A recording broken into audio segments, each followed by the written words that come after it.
The problem with finding a job in 2023. Let me start this video off with a hot take. No other generation has had it harder than Gen Z. I had to fight in the war. Wow. That is a hot take.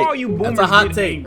Hear me out. While y'all might have had to take the Oregon Trail to school, fight in wars, march during the civil rights movement, and fight for labor laws, we gotta deal with global warming, raising gas prices, outrageous housing costs. Like, a lot of the stuff we gotta deal with as Gen Zers are the direct consequences of the things our parents did and the things their parents did when they were our age. And then they somehow expect us to live the exact same life that they did. Like, how am I supposed to get married, have kids, buy a house all by the age of 18 when back in the day you could buy a house for the price of a used Honda? And a lot of them would just call us lazy and say that we don't want to work for anything. And it's like, we can't work for anything because it's literally impossible to get a job nowadays. Like, now there's a such thing as being overqualified for a job position. So it looks here like you have 3 years of experience, a bachelor's degree, and a 4.0 GPA. Heck, looks like you're perfect for the job. So does that mean I'm hired? When can I start? See, about that, I think we're gonna be moving on with other candidates. What? But you said I'm perfect for the job. How does that even make sense? Yeah, you might be overqualified to work here. Like, who knew having a high school diploma overqualified me to work at McDonald's? It also doesn't help when you gotta go through a military grade background check just to apply to a job. Like, gosh, Lee! I've been unemployed for 3 months and applying to jobs has been nerve-wracking, bro. I spent countless hours filling out applications, and why do they feel the need to ask me all these pointless questions on the application? Like, what is my race? I'm not gonna lie, asking a race question on a job application is kind of crazy, bro. I'm not gonna lie, it's kind of crazy. Now, unless your race has something to do with your job, I don't think that I think that should be optional to answer. Cause think about it, right? Say you're black, and you're trying to work at McDonald's. Why the fuck does it matter if you're black, white, Asian, Irish, Hispanic? It doesn't fucking matter, bro. You're a fucking person about to be fry cooking and taking out trash, bro. Like, that's literally it. It does not take a rocket scientist. However, if you have a job like, I don't know, I can't even think of a job off the top of my head, but like, you have a job where it's more like, it might be better if you could speak a different language. So they ask your race to find out, okay, if he's Asian, okay, what type of descent? Oh, Korean. All right. So we have people that you could work with in our office building, whatever, that speak Korean, and it'd be good if you could, like, you know, alleviate some of the stress from the other Korean speakers. You know, we have another one under our belt. That makes more sense. But man, I'm skipping this question. This test's too hard. What happened to the times when you could walk into an establishment and just tell them you're looking for work and you could start the same day? Honestly, I blame the pandemic. During quarantine, a lot of us Gen Zers just realized we didn't need or want to work a regular 9 to 5, so we all just quit our jobs.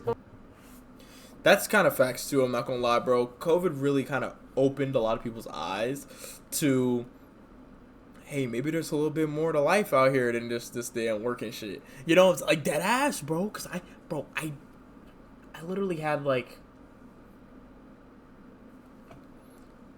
I want to say I was working 2 days a week for one. I was working 2 days a week, and I was also working for 4 hours.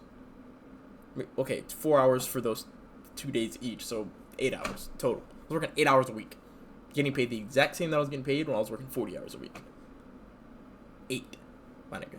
And I was going to work bullshitting whole fucking time. Everybody laughing, bullshitting, we chatting and shit, like, dead ass.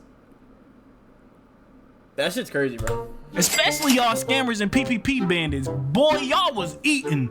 And with that, they probably had enough of us Gen Zers, bro. Like, not to mention, us Gen Zers are some chronic job hoppers, bro. Like we don't even need to have another job lined up, and that's part of the problem. If we feel like we're getting underpaid or overworked in the slightest, we're quitting. And me personally, I've been through I don't know how many jobs in the last couple months, and as you can imagine, that doesn't look good on my resume. These days, jobs are worse than females when it comes to ghosting. Like, the amount of times I've sent in an application and gotten an interview just to never get a call back or even an email is insane to me. Like, what happened to professionalism? If I wanted to get ghosted, I would have taken a random girl from Tinder out on a date. Calling the company doesn't help neither, because when I call them, they'll either tell me their hiring manager isn't in, or they'll just leave me on hold until I hang up.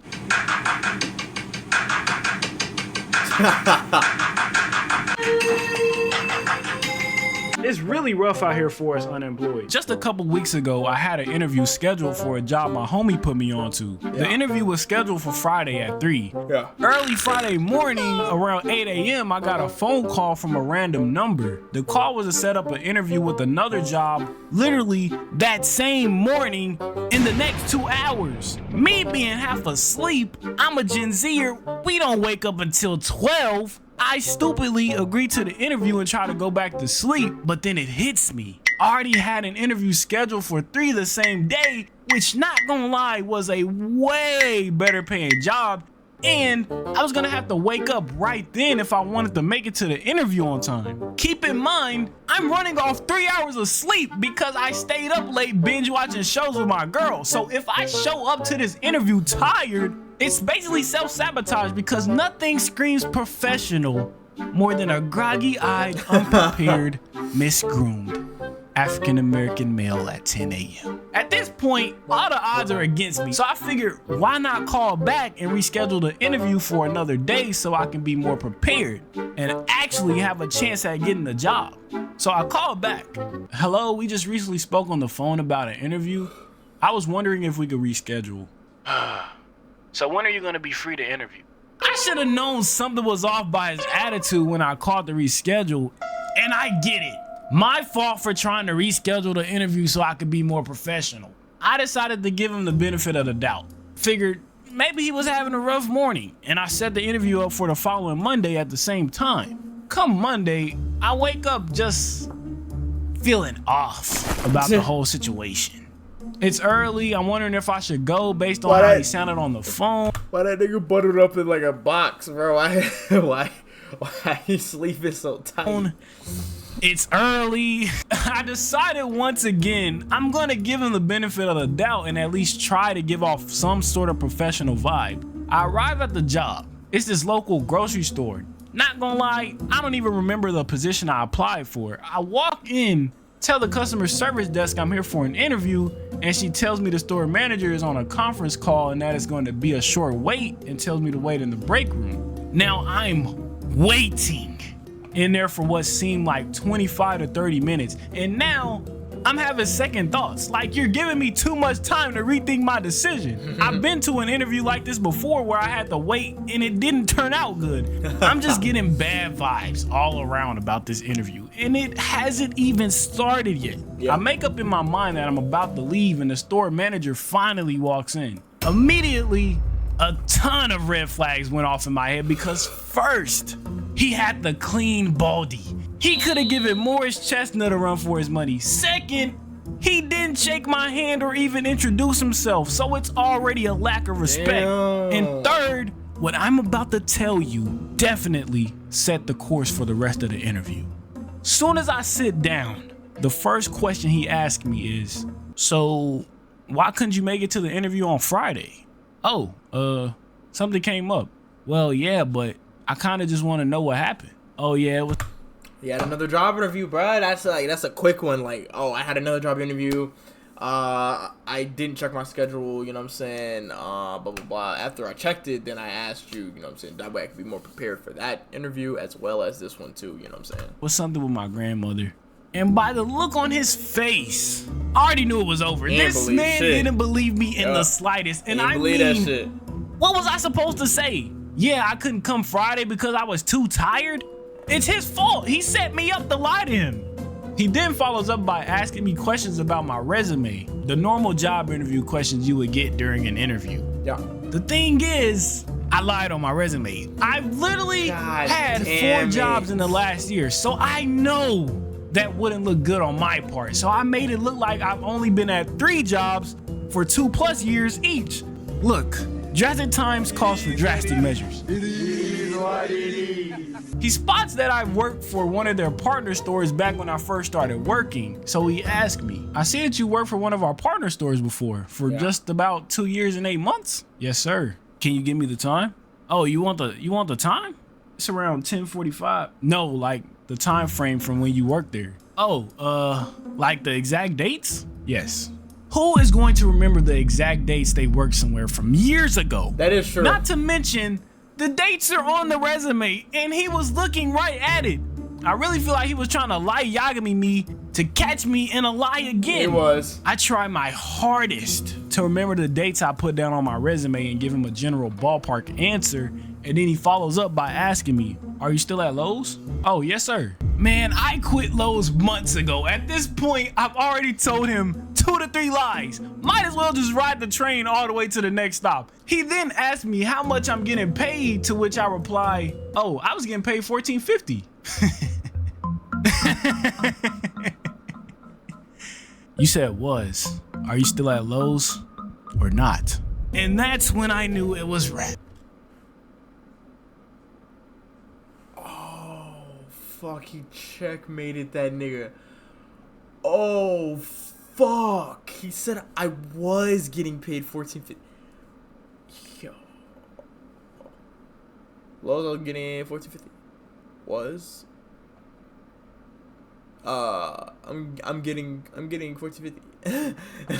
I would have tried to cause I feel like niggas wouldn't even said was at all if you still had the job though. Yeah. I'm not getting this job. I shouldn't have even came to this interview. My fault, interrogation, because this is literally just a lie detector. My pants were in hell the way I was lying. Man, walking out of that interview, I wasn't even upset. All I could do was laugh. He had caught me. Sometimes, when you're crying wolf, there's always those who will never believe you anyways. Or something like that, I don't know. For I know the plans I have for you, declares the Lord. Oh, wait. For I know the plans I have for you, declares the Lord. Plans to prosper you, and not to harm you. Plans to give you hope in the future. Then you will call on me, and I will listen to you.